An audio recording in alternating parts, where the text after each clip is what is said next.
بسم اللہ الرحمن الرحیم۔ رحمۃ اللہ وبرکاتہ۔ عزیز طلبہ کرام، کیسے ہیں آپ؟ سب خیر و عافیت سے ہیں؟ آج مختصر القدوری کا سبق نمبر 32 ہے، اور آج ہم باب قضاء الفوائد یعنی فوت شدہ نمازوں کو پڑھنے کی ترتیب سے متعلق بات کریں گے،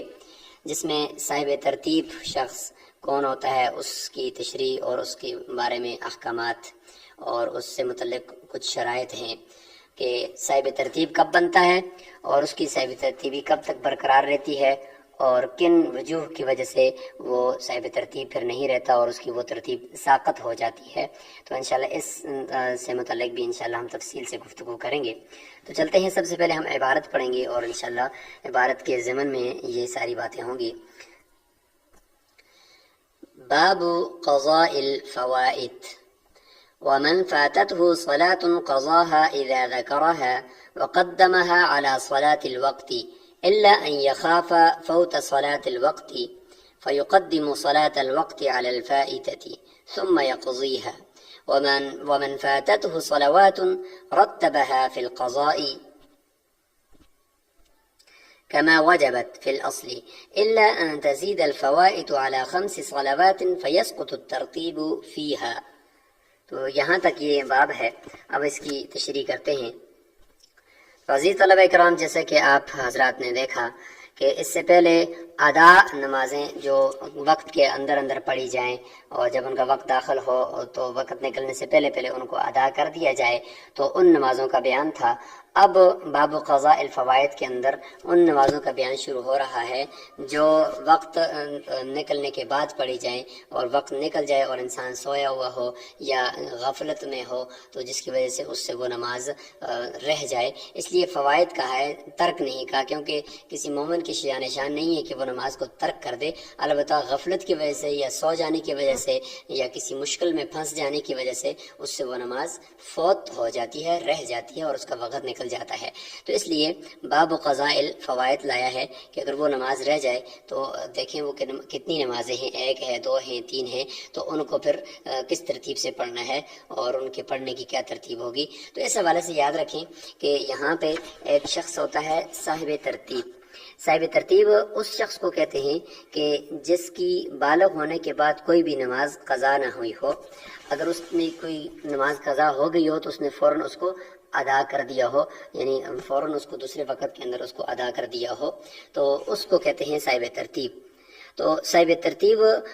کے لیے کچھ شرائط بھی ہیں بننے کے لیے۔ ایک تو یہ کہ کوئی بھی نماز اس کی قضا نہ ہو، اور اگر اس کی کچھ نمازیں قضا ہو گئی ہوں تو وہ ایسی اکٹھی نمازیں نہ ہوں کہ جو 5 سے زیادہ ہو گئی ہوں۔ اگر 5 سے زیادہ ہو جائیں گی تو پھر اس کی ترتیب ساقط ہو جائے گی، پھر دوبارہ صاحب ترتیب یہ اس وقت بنے گا کہ جب وہ ان نمازوں کو قضا کر لے گا، پھر دوبارہ سے صاحب ترتیب بن جائے گا۔ اچھا، اس کے یہ جو صاحب ترتیبی ہے یہ اس طریقے سے تو یہ بن جائے گا۔ اب اس کے اوپر احکامات کیا لاگو ہوں گے؟ احکامات یہ لاگو ہوں گے کہ اب اگر اس کی کوئی نماز قضا ہوگی، 1 2 3 یعنی 5 یا اس سے کم نمازیں اگر قضا ہو جائیں، تو اس نے ان نمازوں کو یا ایک نماز کو، قضا نماز کو، جو وقتی نماز ہے، جو وقت کے اندر جو ابھی اس کے اوپر فرض ہوگی، اس نماز سے اس نے پہلے پڑھنی ہے، وہ ساری کی ساری ان نمازوں کو پہلے پڑھنا ہے، اس کے بعد پھر اپنی ادا نماز پڑھنی ہے، یہ اس کے لیے حکم ہوگا۔ اچھا، یہ اس کی صاحب ترتیبی کب ساقط ہوتی ہے؟ اس کے لیے 3 چیزیں ہیں، 3 چیزیں اس کی صاحب ترتیبی کو ساقط کر دیتی ہیں۔ نمبر 1 یہ ہے کہ وہ جو فوت شدہ نمازیں ہیں وہ 5 سے زیادہ ہو جائیں، 6 ہو جائیں، اور تقریباً 6 یا 6 سے زیادہ ہو جائیں، تو اب یہ صاحب ترتیبی اس کی ساقط ہو جائے گی۔ اس کی وجہ یہ ہے کہ جب 5 سے زیادہ نمازیں ہو جائیں گی تو اب یہ صاحب ترتیب اس میں نہیں رہ سکتا کہ اگر وقتی نماز کو یہ اس سے پہلے پڑھنے کی کوشش کرے گا تو ہو سکتا ہے کہ اس کی وقتی نماز نکل جائے اور وہ بھی قضا ہو جائے اور پھر یہ ان کو جو قضا ہوئی فوت شدہ نمازیں ان کو پڑھتا رہے اور اس کی یہ ایک نماز ادھر سے اور قضا ہو جائے، تو اس لیے نمازوں کا جو قضا نمازیں ان کا تکرار ہو گیا یہ کہ وہ 5 سے بڑھ کر ایک دوسرے دن کی طرف بھی ایک نماز اس کی چلی گئی ہے، تو اب یہ سمجھیں گے ہم کہ اس کی نمازوں کے اندر قضا نمازوں کا تکرار ہو گیا ہے۔ جب یہ تکرار ہو گیا تو اس کی ترتیب ساقط ہو جائے گی کہ ہو سکتا ہے کہ اس کی ادا شدہ نماز کہیں فوت نہ ہو جائے، تو 6 ہو جائے، یہ فوت شدہ نمازیں کتنی ہو جائیں؟ 6 ہو جائیں۔ تو یہ ہے پہلی شرط کہ اس کی ترتیب کو ساقط کر دے گی یہ شرط۔ اور دوسری یہ ہے کہ جو نماز اس نے پڑھنی ہے وقتی نماز اور وقت کے اندر وہ اس کا وقت داخل ہو گیا ہے، تو اس نے وہ نماز پڑھ دی، سلام اس کا پھیر دیا، لیکن اس کو پچھلی جو قضا نماز تھی وہ یاد نہیں رہی کہ بھئی میں نے یہ ادا شدہ نماز سے پہلے اس کو پڑھنا تھا، جبکہ وہ بھول کر وقتی نماز پڑھ گیا، تو یہ بھول کر وقتی نماز پڑھنے کی وجہ سے ترتیب ساقط ہو جائے گی اور اب وہ صاحب ترتیب نہیں ہے، اب بے شک وہ بعد میں پڑھ لے اس کی ترتیب ساقط ہوگی ہے۔ ہاں جب وہ ایک دفعہ اس کو نماز کو قضا کر لے گا دوبارہ سے وہ پھر صاحب ترتیب بن جائے گا، اور آئندہ کے لیے پھر اس نے کوئی نماز اگر قضا ہو بھی جاتی ہے اس نے خیال رکھنا ہے۔ اس میں ساتھ یہ ہے کہ اگر وہ جماعت کے ساتھ نماز پڑھ رہا ہے تو نماز کے دوران اس کو یاد آ جائے تو پھر ظاہر ہے کہ اس نماز کو نہ توڑے، مقتدی ہے وہ، تو نماز جب امام سلام پھیر دے تو اس کے بعد یہ پہلے اس قضا نماز کو پڑھے گا، اس کے بعد پھر اس نماز کا اعادہ کرے گا جو اس نے جماعت کے ساتھ پڑھی ہے اگر وقت ہو تو۔ اور اگر اکیلا پڑھ رہا تھا اور نماز کے دوران اس کو یاد آ گیا کہ میرے اوپر پچھلی ایک نماز بھی ہے، تو اب یہ جو وقتی نماز اس کو توڑ کر یہ پہلے قضا نماز پڑھے گا اور اس کے بعد پھر یہ ادا نماز پڑھے گا۔ تو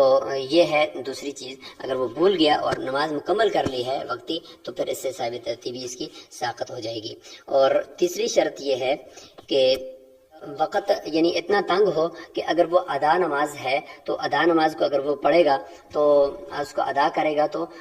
صرف اس کے پاس اتنا ہی وقت ہے کہ وہ ادا نماز ہی پڑھ سکتا ہے، اور اگر وہ قضا نماز کی طرف جائے گا، قضا نماز پڑھنے لگے گا تو اس کی جو وقتی نماز ہے یہ بھی نکل جائے گی، اس کا وقت بھی نکل جائے گا اور یہ بھی قضا ہو جائے گی، تو پھر تو فائدہ ہی نہیں ہے کہ وہ قضا نماز کے اندر ہو اور ادھر سے ایک اور نماز قضا ہو جائے۔ تو اگر وقت تنگ ہے تو پھر بھی اس کی صاحب ترتیبی ساقط ہو جائے گی۔ تو یہاں پہ یہ شرط بن جائے گی کہ وقت تنگ ہو اور وقت اتنا نہیں ہے کہ وہ قضا نماز بھی پڑھ سکے اور اسی وقت کے اندر وہ ادا نماز بھی پڑھ سکے۔ تو یہ 3 شرائط ایسی ہیں کہ یہ 3 چیزیں، یہ 3 شرائط یہ اس کی صاحب ترتیبی کو ساقط کر دیتی ہے۔ یاد رکھیں گے صاحب ترتیب کے لیے جو حکم ہے کہ اس نے جو اپنی وقتی نماز ہے اس سے پہلے قضا نماز پڑھنی ہے، تو یہ ترتیب اس کے لیے واجب ہے، ضروری ہے۔ ایسا نہیں ہے کہ وہ جب چاہے تو قضا نماز پڑھ لے اور جب چاہے تو وہ ادا نماز پڑھ لے، ایسا نہیں ہوگا، بلکہ ادا نماز سے پہلے قضا نماز کا پڑھنا یہ ترتیب اس کے لیے انتہائی ضروری ہے کہ تاکہ اس کی جو قضا نماز پہلے کی قضا ہوئی ہے وہ پہلے ہی رہے اور وقتی نماز جو پڑھ رہا ہے وہ بعد میں، تب جا کے اس کی ترتیب برقرار رہے گی نا، تب وہ صاحب ترتیب کہلائے گا، تو اس لیے یہ ضروری ہے۔ تو اب ہم اس کی تشریح کرتے ہیں، اور یہاں پہ ہمیں ایک واقعہ بھی ملتا ہے کہ غزوہ خندق کے موقع پر حضور صلی اللہ علیہ وسلم سے ظہر، عصر، مغرب اور عشاء 4 نمازیں رہ گئی تھیں، چونکہ دشمن کا زور تھا اور آپ جو ہے وہ آگے مورچوں پر تھے، تو اس لیے 4 نمازیں آپ سے رہ گئی تھیں۔ پھر بعد میں حضور صلی اللہ علیہ وسلم نے اسی ترتیب سے ان 4 نمازوں کو ادا کیا، اور پہلے ان 4 نمازوں کو ادا کیا اور اس کے بعد پھر وقتی نماز کو ادا کیا، عشاء کی نماز کو پھر بعد میں ادا کیا۔ تو یہ رات کے وقت میں حضور صلی اللہ علیہ وسلم نے ان 4 نمازوں کو اسی ترتیب سے ادا کیا۔ تو اس سے پتہ چلتا ہے کہ صاحب ترتیب کے لیے ضروری ہے کہ اگر 5 نمازوں سے کم ہوں تو وہ ان کو پہلے ہی ادا کرے گا اور اس کے بعد وقتی نماز ادا کرے گا۔ وَمَنْ فَاتَتْهُ صَلَاةٌ، یہاں پہ باب کے اندر 2 ہی بحثیں ہیں۔ پہلی بحث یہ ہے کہ یہ جو نماز قضا ہو جاتی ہے تو اس کو واپس ادا کرنا یہ کیا ہے، سنت ہے یا مستحب ہے یا فرض ہے یا واجب ہے؟ تو یہ وصف شرعی یہاں سے بیان ہو رہا ہے پہلی بحث کے اندر، یہ وصف شرعی کے اس کا ادا کرنا کیا معنی رکھتا ہے، تو ہم یہ کہیں گے کہ اس کا ادا کرنا یہ واجب ہے دوبارہ سے، اور اس ترتیب کو برقرار رکھنا بھی واجب ہے۔ وَمَنْ فَاتَتْهُ صَلَاةٌ، اگر کسی کی کوئی نماز فوت ہو جائے، قَضَاهَا، وہ اس کو قضا کرے گا، اور کب؟ اذا ذکرہا، یعنی جب اس کو یاد آ جائے، یاد آتے ہی فوراً اس کو ادا کرے گا، اس کے اندر پھر تاخیر نہیں کرے گا، کیونکہ قرآن میں ہے وَأَقِمِ الصَّلَاةَ لِذِكْرِي کہ یاد آتے ہی نماز کو ادا کر دو۔ وقدمها على صلاة الوقت، اور وقتی نماز جو ہے اس کے اوپر اس کو مقدم کرے گا قضا نماز کو، کیونکہ یہ صاحب ترتیب ہے، اور اس اپنی ترتیب کو برقرار رکھنے کے لیے جو قضا نماز پہلے قضا ہوئی تھی اس کو پہلے ہی ادا کرے گا، اس کے بعد وقتی نماز پڑھے گا۔ ہاں الا ان یخاف فوت صلاة الوقت، الا یہ کہ وہ نماز جو وقتی ہے اس کے فوت ہونے کا اس کو خوف ہو، تو پھر اس صورت میں فیقدم صلاة الوقت، جو وقتی نماز ہے اس کو وہ مقدم کرے گا علی الفائتۃ، فوت شدہ نماز پر، اس کے بعد ثم یقضیہا، پھر وہ فوت شدہ نماز کو پڑھے گا۔ تو یہ جو تیسری شرط ہے جس کی وجہ سے صاحب ترتیبی ساقط ہو جاتی ہے کہ وقت تنگ ہو، تو اس کی طرف اشارہ کر دیا کہ وقت تنگ ہونے کی وجہ سے یہ ترتیب اس کی ساقط ہو جائے گی، اور مطلب یہ ہوگا کہ اگر اس نے وقتی نماز پہلے پڑھ لی اور قضا نماز اگر اس کے بعد پڑھ لی تو اس کی وقتی نماز ہو گئی، ورنہ اگر وقت اس کے پاس ہوتا اور اس کے باوجود بھی وہ جو وقتی نماز ہے وہ پہلے پڑھتا، قضا نماز بعد میں پڑھتا، اور یہ تھا بھی صاحب ترتیب، تو اس کی وقتی نماز پھر ادا نہ ہوتی اگر یہ جان بوجھ کر ایسا کرتا۔ ہاں اگر بھول گیا تو وہ الگ بات ہے، وقت تنگ ہو تو الگ بات ہے، لیکن اگر وہ جان بوجھ کر ایسا کرتا ہے کہ یار ٹھیک ہے قضا نماز ہے بعد میں پڑھ لوں گا، تو اس کی یہ قضا نماز بعد میں پڑھنا یہ درست نہیں ہوگا، اس کی جو وقتی نماز اس نے پہلے پڑھ لی ہے جان بوجھ کر، یہ اس کی نماز ادا نہیں ہوگی۔ یہ پھر اس کا آخر میں جا کر ثمرہ نکلے گا کہ صاحب ترتیبی کتنی ضروری ہے۔ ومن فاتته صلوات، اگر کسی کی چند نمازیں فوت ہو جائیں، ایک سے زیادہ نمازیں، 2 3 4 5 نمازیں فوت ہو جائیں، تو فرمایا کہ رتبہا فی القضاء، تو جس طریقے سے ان کے اندر یہ ترتیب ہے کہ وہ وقتی نماز سے ان کو پہلے پڑھے گا، اسی طریقے سے ان کے درمیان یہ ترتیب رکھنی ہے کہ ان نمازوں کے درمیان بھی ترتیب برقرار رہے، کہ اگر 4 نمازیں قضا ہو گئی، ظہر عصر مغرب عشاء، تو پہلے ظہر کی قضا کرے، پھر عصر کی، پھر مغرب کی، پھر عشاء کی، اس ترتیب سے ان کو وہ قضا کرے گا۔ جس طریقے سے ترتیب اس نے رکھنی ہے کہ ادا شدہ جو وقتی نماز اس سے پہلے پڑھنا ہے، اسی طریقے سے ان نمازوں کے درمیان بھی قضا کرتے وقت ترتیب کو برقرار رکھنا ہے۔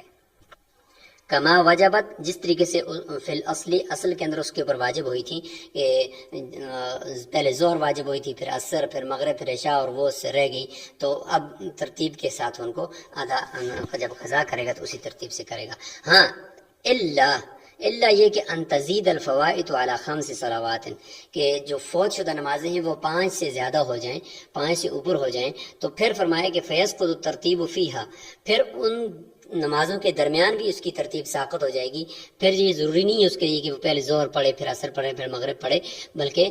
پہلے عشاء پڑھ لے، پھر اس کے بعد ظہر کی قضا کر لے، پھر عصر کی کر لے، پھر فجر کی کر لے، کوئی بات نہیں ہے، پھر ترتیب ساقط۔ جس طریقے سے ان قضا شدہ نمازوں کے درمیان ترتیب ساقط ہو گئی ہے، اسی طریقے سے ادھر سے بھی ترتیب ساقط ہو جائے گی کہ صاحب ترتیب وہ نہیں رہے گا کہ نمازیں اس کی 5 سے زیادہ ہو گئی ہیں۔ تو آج کے اس باب کے اندر ہم نے ڈسکس کیا ہے کہ اگر کسی آدمی نے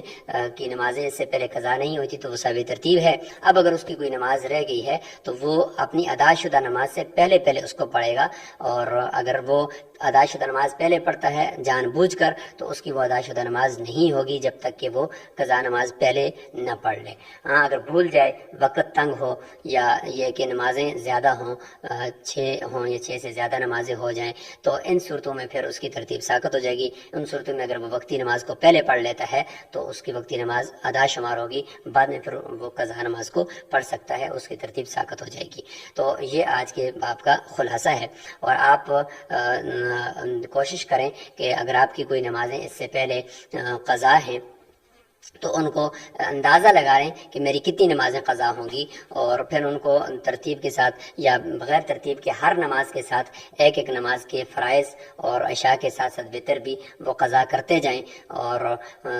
ایک اندازے کے مطابق کہ میری تقریباً 1 مہینے کی نمازیں قضا ہوں گی اب تک، یا 2 مہینے کی۔ جب آپ یہ نمازوں کی یہ ایک ظن غالب کے ساتھ اس کی لمٹ پوری کر لیں گے تو آپ بھی صاحب ترتیب ہو جائیں گے۔ اس کے بعد پھر آپ کے ساتھ بھی یہی حکم ہوگا کہ جب بھی آپ سے کوئی نماز رہ جائے تو اس کو پہلے پڑھیں، پھر اس کے بعد وقتی نماز کو پڑھیں، بشرطے کہ وہ وقت تنگ نہ ہو یا آپ بھول نہ گئے ہوں۔ تو یہ اس طریقے سے آپ کریں گے۔ اگر آپ جان بوجھ کر وقتی نماز کو پہلے پڑھ لیں گے اور پھر اس کے بعد قضا نماز کو پڑھیں گے تو آپ کی وہ نماز وقتی نماز نہیں ہوگی جب تک کہ آپ نے قضا نماز پہلے نہ پڑھی ہو۔ السلام علیکم ورحمۃ اللہ وبرکاتہ۔